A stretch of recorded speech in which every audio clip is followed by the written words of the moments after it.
फिलहाल ज़रूरी बिलों के खिलाफ किसानों का लगातार एहतजाज जारी है। किसान इन्हें वापस लेने तक एहतजाज जारी रखने का अज़्म जाहिर कर चुके हैं।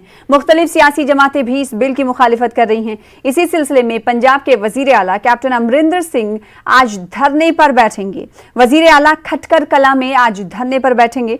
अमरिंदर सिंह का कहना है कि वो इन मुतनाज़ा बिलों में तरमीम करने के लिए कानूनी माहिरीन से सलाह व मशवरा भी कर रहे हैं।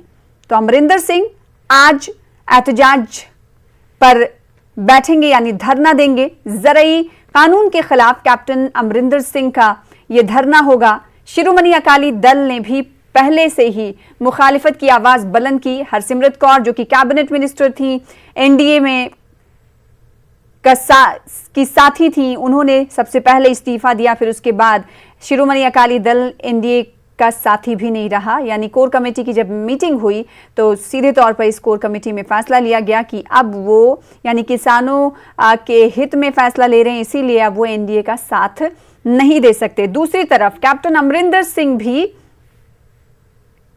अब किसानों के साथ, हम देख रहे हैं कि लगातार उनके ट्वीट्स भी आते रहे हैं कि वजीर आजम नरेंद्र मोदी ने जो कानून बनाया है, कानून लाया है, ये कहीं ना कहीं किसानों के खिलाफ है। वहीं सरकार का कहना है कि सरकार एक बड़ा बाजार किसानों को फराहम कर रही है, जबकि किसान भी इस बात को मानने के लिए तैयार नहीं है।